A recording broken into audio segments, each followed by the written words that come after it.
from Murray State University in Kentucky. He's the editor of The Writings of the Luddites.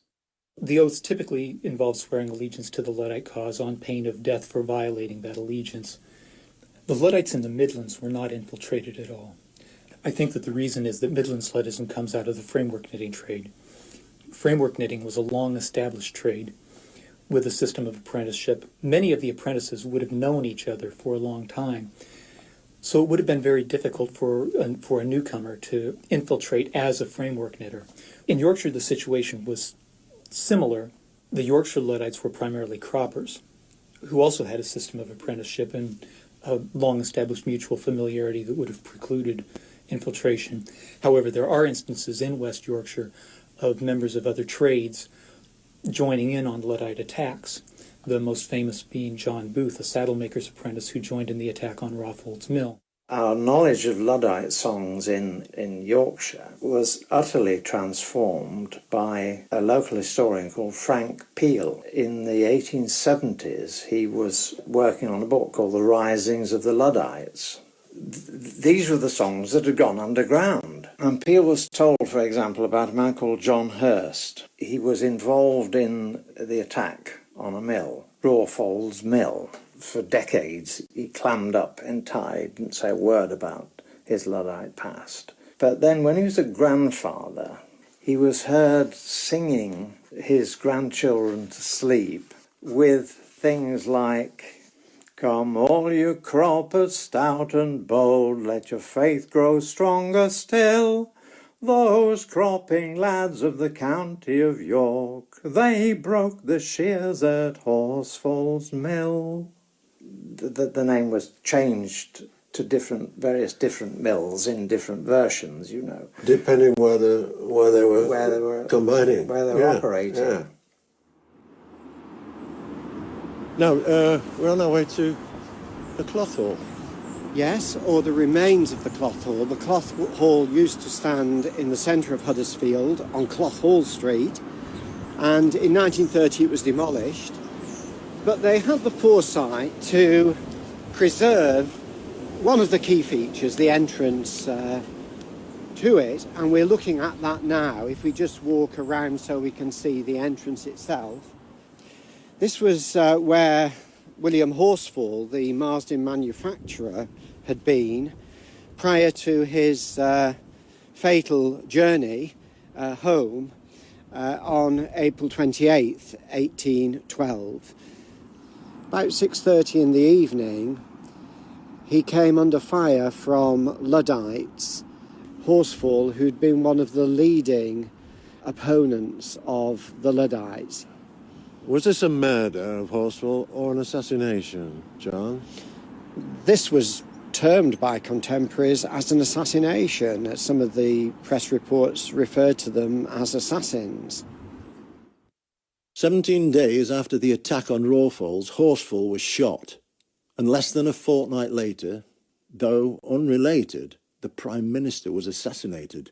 There were tens of thousands of troops in Yorkshire and Lancashire. It must have felt like a place under siege. The Home Office 42 series is where the material rests that were sent into the Home Office.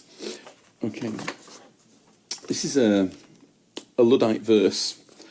It's a paper that was posted up in Nottingham on the morning of the 9th of May in 1812. And it makes reference here to Percival, who's the Prime Minister. He holds the distinction of being the only Prime Minister who was assassinated. This is, "Welcome, Ned Ludd, your case is good, make Percival your aim. For by this bill 'tis understood, 'tis death to break the frame." What we're referring to here is the government's response of bringing in the capital offence for frame breaking. And I think this is perhaps one of the areas where songs and poems really bring to life, if you like, the history of the kind of individuals who aren't going to leave written accounts. I mean, obviously, you know, frame breaking, it's capital offence. No one's going to leave an account of what I did during the Luddite disturbances.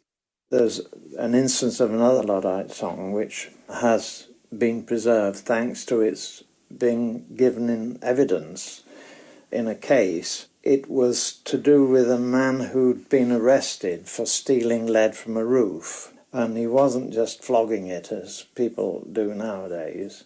The idea was to use it to cast into bullets for the Luddites to use. And as a piece of additional evidence to make it clear they'd got the goods on him, they proved he was a Luddite because he had written down a Luddite song at the request of a person who was a police constable acting as a spy.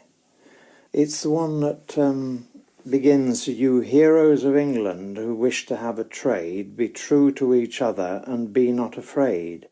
You heroes of England who wish for a trade, be true to each other and be not afraid. Though the bayonet is fixed, they can do no good if we keep to the rules of General Lord. It's interesting because the bayonet's fixed, and it's another reference to the army. And it's said, and I think it's true, that there were more soldiers engaged in holding down the Luddites than there were at that time in the peninsula with Wellington. On its own, it wouldn't be enough to secure a conviction, to say that somebody sang a certain thing in a certain pub. There would have to then be some more substantive. But what it would be part of the evidence to show the kind of person that I was. You mentioned the assassination of Percival. This is mentioned in one of the very few printed street ballads that I've seen, which even mentions the Luddites. And it's called Hunting a Loaf. The prince has left his name off out of prudence. But somebody knew who'd printed it. G. Coates, printer, Alfreton. Where I was born. It's in Derbyshire, just in Derbyshire. That's where I was born. The loaf that they're hunting is a big loaf you could buy at a shilling, and he can't find it because prices have gone up. So that's why it's called Hunting a Loaf. It begins, "Good people, I pray, give ear unto what I say, and pray do not call it sedition. For these great men of late, they have cracked my pate. I'm wounded in a woeful condition." But he's mentioning sedition.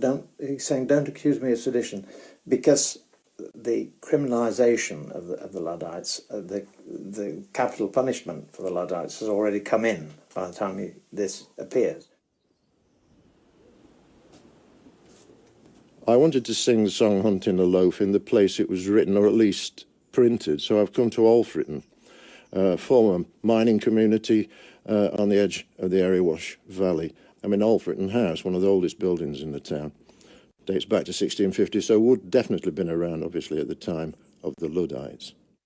But in Derby it's true, aye, and Nottingham too, poor men to the jail they've been taking. They say that Ned Ludd, as I understood, 1,000 white frames has been breaking. Now is it not bad? There's no work to be had, the poor to be starved in their station. And if they do steal, they're straightway sent to jail, and they're hanged by the laws of the nation.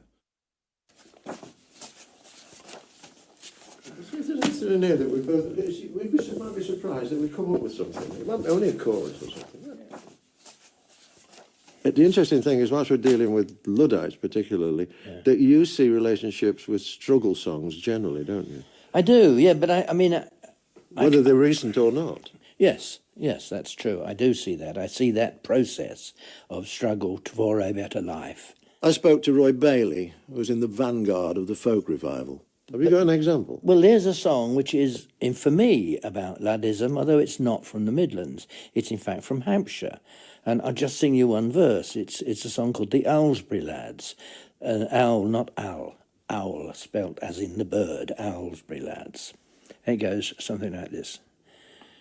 The 30th of November, 1830, the Owlsbury lads, they did prepare all for the machinery, And when they did get there, my eye, how they let fly. The machinery flew to pieces in the twinkling of an eye. The mob, such a mob, you never